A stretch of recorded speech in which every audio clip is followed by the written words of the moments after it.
Hey guys, my name is Alfie Evans, and today I'm going to be reacting to Sentencing South Park Characters for Their Crimes by Wickedbinge. Now, of course, I love South Park. I don't know how long I've been watching South Park. I've obviously started watching South Park like around about a year ago, and obviously freaking hilarious. So without further ado, let's get into this video.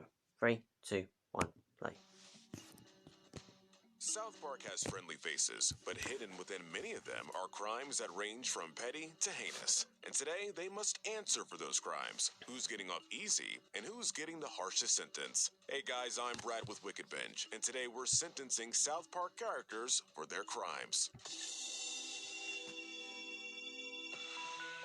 Before we begin, we'll be tackling this similar to how we did with our King of the Hill sentencing video. Because South Park is a long-running series, we will not be going through every single one of these characters' crimes. Instead, we'll look at one notable series of crimes in one episode or arc committed by each character. The charges given will be in accordance with the laws of wherever the crime is committed, on a case-by-case basis. Since the show takes place in Colorado, that's where the reference points will be, unless we say otherwise. We'll also determine whether or not to go easy on the kids or charge them as adults. With that out of the way, the Wickedbinge court is now in session. Let's start on a high note by bringing Eric Cartman to the stand. We'll be looking at the episode Scott Tinnerman Must Die. I think we all know what happens. Cartman pulls a super elaborate scheme after Scott Tinnerman scams him out of $16.12 and humiliates him in public. The scheme involves tricking Scott into thinking that Mr. Dinkins' pony was abandoned along with his ranch. However, his parents go to the ranch to check on it, and they're shot to death by Dinkins, who was protecting his property. This is already one count of murder by proxy. Cartman will then be charged with one count of tampering with physical evidence, after he takes the body bags away while Dinkins was giving his report to Officer Barbrady. Finally, he makes Scott's parents into chili and feeds them to him, which is enforced cannibalism. We won't be charging Cartman with this, as there aren't any laws against it in the United States. I know, shocking. As the proxy murder was premeditated, we're treating this as first-degree murder. In conclusion, Cartman will certainly get charged as an adult, and he will get life in prison for the murder of Scott's parents and a $100,000 fine for tampering with evidence. Next, we have Kyle Broflovsky. In the episode The Entity, Kyle's cousin, Kyle, comes into town, and getting sick of him, Kyle tries to get rid of him in a couple of ways. He first has him get on a sled, which he ties to the back of a bus headed for Connecticut, which is one count of child abandonment and endangerment each. He then commits trespassing by going into the airport security bypass, and false imprisonment when he seals his cousin into a box and puts it on a plane headed for Antarctica. Kyle's cousin lives as he comes back a few seasons later, and because of that, we'll go easy on him. We decided that Kyle will receive 3 years in juvie. Now we have Stan Marsh in the episode Whale Wars. In this episode, Stan joins the Whale Wars crew in saving the whales and dolphins after the Japanese keep killing them. When the crew does nothing to stop the whaling ships, Stan commits one act of piracy when he destroys one. With Stan as the new captain, he destroys 2 more ships in the montage, and it's implied he destroyed a 4th when the Japanese Prime Minister sees Stan in the paper. Also, all these count as eco-terrorism. While eco-terrorism would be hard to apply a sentence for in this instance, we'll charge Stan as an adult and give him a life sentence for piracy, as since 1909, the penalty for piracy in the United States was life imprisonment. While it was a good cause, it was still illegal. Now we have Kenny McCormick. In the episode Poor and Stupid, Cartman becomes a NASCAR driver, and when his big day to ride on the track comes, Kenny goes out to stop him. He tries to bring a sniper rifle into the stadium, which was definitely obtained illegally, and also adds an attempted first-degree murder charge. If he got away with the murder, we would charge Kenny as an adult, but since he didn't, he'll be sentenced to 10 years in juvie. Now let's just hope his time there won't lead to another death. Butterscotch committing a crime? He's the definition of innocent. What did he possibly do?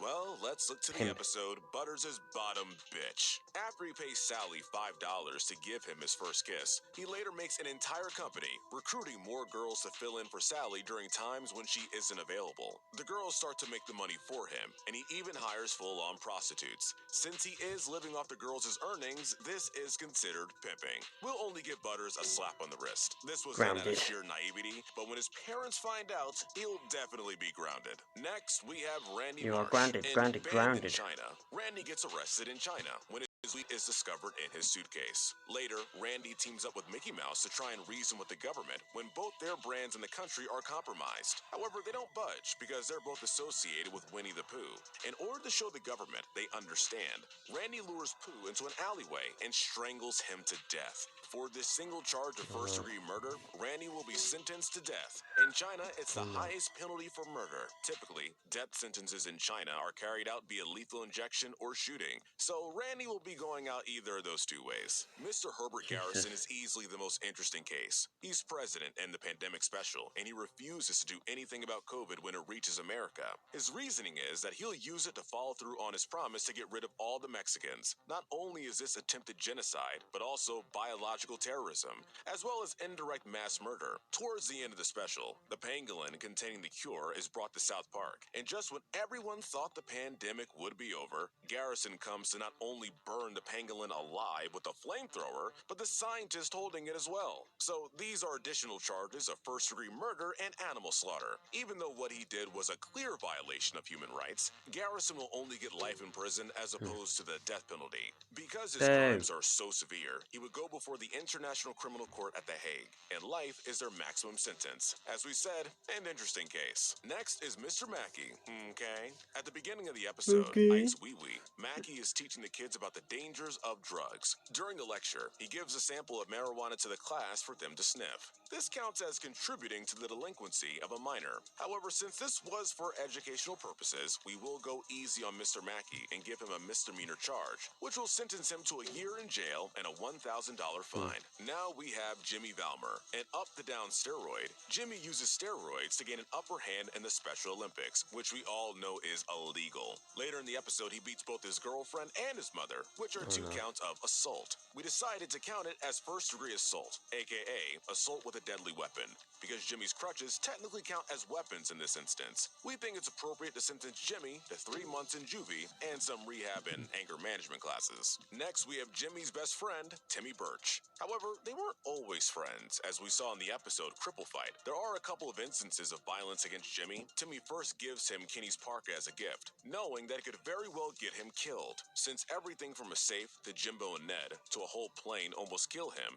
this is a murder by proxy charge. Timmy and Jimmy later get into a fight, which is first-degree assault. Like Cartman with his murder by proxy charge, we'll be treating Timmy's as first-degree murder. In the end, Timmy will be sentenced to a year in juvie and some anger management. Now we have Wendy Testaberger. At the end of the episode, Breast Cancer Show Ever, Wendy satisfyingly beats up Cartman after he spends almost the entire episode mocking breast cancer. This is one count of assault and battery in the second degree, and we'll add another count of disturbing the peace, as everyone in the playground was minding their own business before the incident. At the end of the day, she'll be charged with 6 months in juvie and anger management. Well, Cartman did deserve it for what he has said.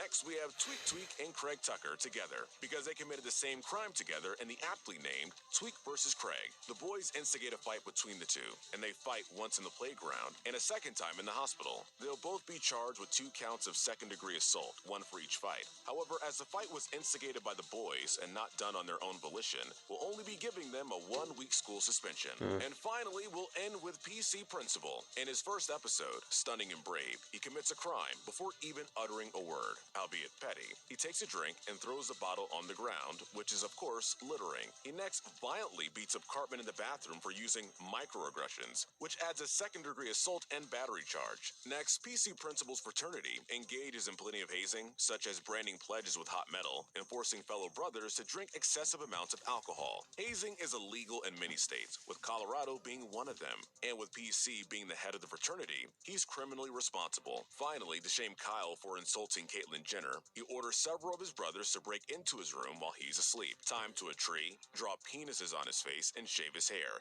adding assault and burglary charges, albeit indirect. Finally, hate crime charges can also be added as pigs are put into his room, and they are considered non-kosher animals in the Jewish religion. For these charges, PC Principal will be getting 20 years in prison. Alright guys, that's it. Let us know in the comments section if you agree with our ranking, and tell us what I agree with every single one of the sentences. I think the harshest one has got to be Randy Marsh, the father of Stan. Now, that was sentencing South Park characters for their crimes by Wickedbinge. So if you enjoyed it, please like, share, and subscribe if you haven't already. And also go subscribe to Wickedbinge if you haven't already. As always, until next time, peace out.